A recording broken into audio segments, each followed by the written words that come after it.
आज मैं आपको सिखाने वाला हूँ जावास्क्रिप्ट के कुछ इंटरव्यूज़ क्वेश्चन जो कि अक्सर इंटरव्यूज़ में पूछे जाते हैं। और आप अगर इन क्वेश्चंस को नहीं जानते तो फर्स्ट इम्प्रेशन अगर इंटरव्यू का है तो वो अच्छा नहीं जाता। और ये बहुत ही ज़्यादा बेसिक क्वेश्चंस हैं, हम अक्सर भूल जाते हैं। हमें पता तो होता है पर उस टाइम पे हमें याद नहीं रहता। तो इस वीडियो को आखिर तक देखिए और फाइंड आउट कर लीजिए कि कौन-कौन से ऐसे क्वेश्चंस हैं जो कि अक्सर पूछे जाते हैं। और अगर आपको ये पहले से पता है तो कमेंट करके बताइए कि कोई ऐसे क्वेश्चन जो कि न मतलब मैंने कवर नहीं किया है और वो हेल्पफुल होगा दूसरों के लिए। तो वीडियो को शुरू करते हैं। ओके दोस्तों,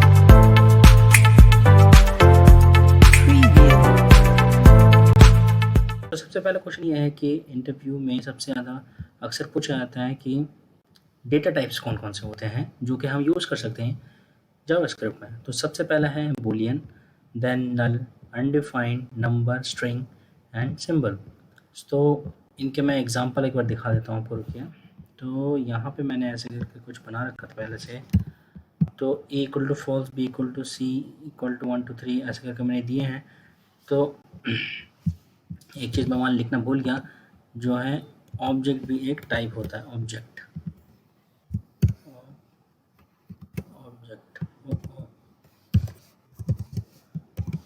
ऑब्जेक्ट भी एक टाइप होता है।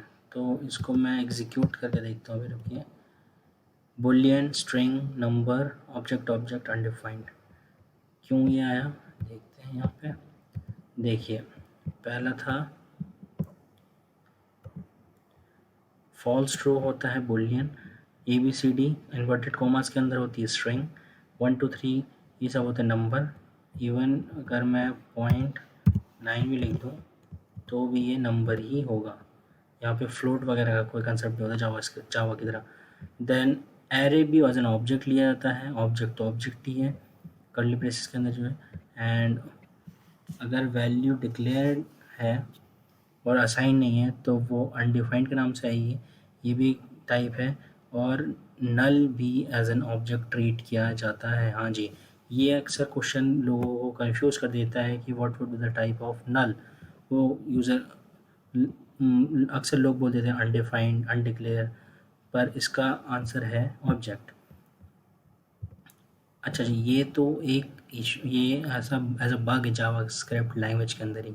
तो देखिए, मैंने आपको एक बग बता दिया इतना सिंपल क्वेश्चन था बट ये एक बग है। अब दूसरा एक मैं दिखाता हूँ कि क्या ये पॉसिबल है। दूसरा एक क्वेश्चन कि मैंने x इक्वल टू 1 दिया, y इक्वल टू 2 दिया, z इक्वल टू, उसके बाद एंटर मार दिया, फिर 1x प्लस वाई कर दिया। क्या ये ऑपरेशन परफॉर्म होगा? तो करके देख लेते हैं। हाँ जी, ये ऑपरेशन परफॉर्म होगा और बिल्कुल करेक्ट रिजल्ट देगा 3। क्यों? क्योंकि इसमें हम मल्टीपल लाइंस डाल सकते हैं। बस बेशक ये है कि यहाँ पे ये ना हो, ये जैसे ही आएगा ये टर्मिनेट कर देगा इसको, मतलब यहाँ से एग्जीक्यूशन इस लाइन का ख़त्म हो जाएगा तो ये दूसरी लाइन पे चला जाएगा। इसीलिए ये इशू कर जाएगा कि z इक्वल टू कुछ देगा नहीं, अनडिफाइंड देगा। देखा, तो ये अक्सर क्वेश्चन पूछा जाता है। तो हमने ये क्वेश्चन भी होता है कि what is undeclared and what is undefined. तो अनडिफाइंड में लेट सपोज मैंने a इक्वल टू 3 दे दिया। ए के केस में ये कोई एरर नहीं दिया, बट बी के केस में इसने एरर दे दिया। क्यों?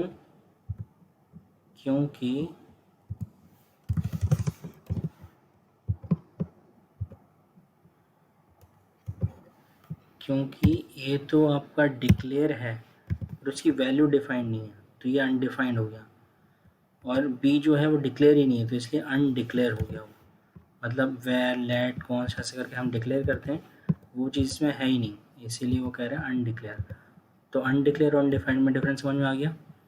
एलेट, कॉन्स्ट, वेर से अगर हम वैल्यू को मतलब वेरिएबल को असाइन कर देते हैं, डिक्लेयर कर देते हैं, तो वो डिक्लेयर हो जाता है। और ये अगर नहीं किया है तो वो अनडिक्लेयर हो जाता है। अब वैल्यू हमने दी है बट इक्वल टू समथिंग हमने नहीं रखा है, तो वो हो गया अनडिफाइंड।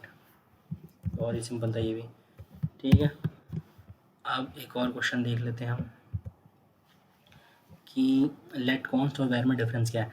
तो लेट और कॉन्स्ट ES6 में है और वेर जो है ES5 में है। वेर ब्लॉक स्कोप नहीं होता, लेट कॉन्स्ट ब्लॉक स्कोप होते हैं। ब्लॉक स्कोप का मतलब हो गया इफ़ स्टेटमेंट जैसे लिखते हैं और कर्ली ब्रेसेस के अंदर जो वैल्यू जाती है चीज़ें वो ब्लॉक हो गई। वाइल लूप और लूप ये ब्लॉक हो गया, फंक्शन का ब्लॉक।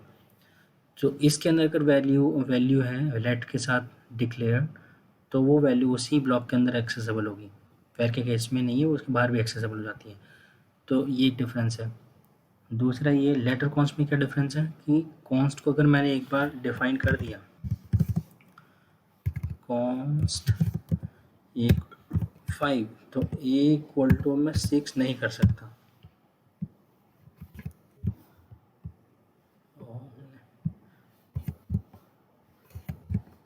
उसको 6 नहीं कर सकता, ये गलत हो जाएगा, एरर मारेगा। तो ये डिफरेंस है। एक और क्वेश्चन आता है कि होइस्टिंग क्या है।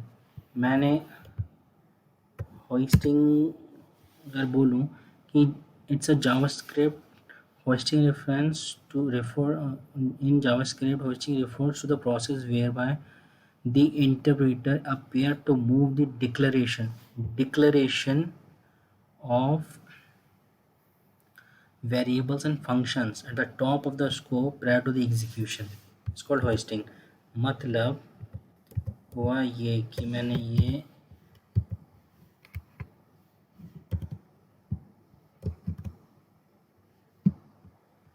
var equal to a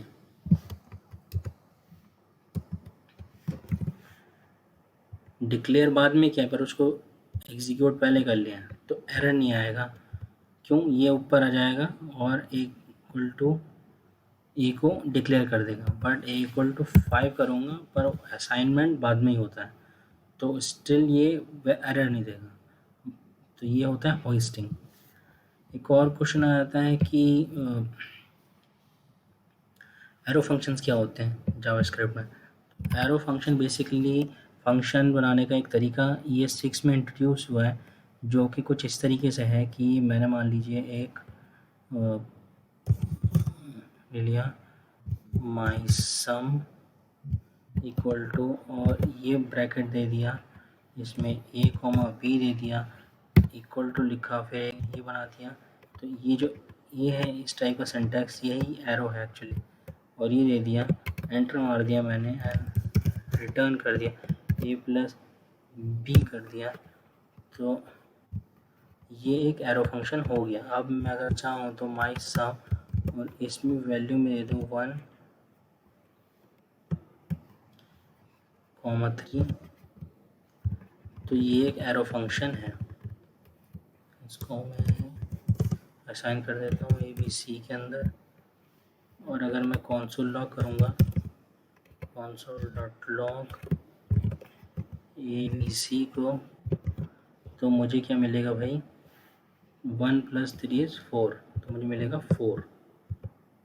देखिए 4। तो ये जो सिंटैक्स है एरो फंक्शन का सिंटैक्स है, ये इंट्रोड्यूस हुआ ES6 में। तो दोस्तों आपने देखा कितने इजी क्वेश्चंस थे ये, और आई थिंक आपको भी ये पता होंगे, बट इंटरव्यू में कभी कभी हमारे माइंड से स्किप हो जाता है और नहीं आंसर कर पाते, तो तब बहुत बैड इंप्रेशन पड़ता है। तो अगर आपको कोई सजेशन हो तो प्लीज़ कमेंट में लिख दीजिए, ताकि मैं अपनी वीडियोस को इम्प्रूव कर सकूं। और आपको अगर ये चैनल अच्छा लगा हो तो इसको सब्सक्राइब कर लीजिए और बेल आइकन को मत दबाना भूलिएगा। तो बाकी के लिए धन्यवाद। जय हिंद।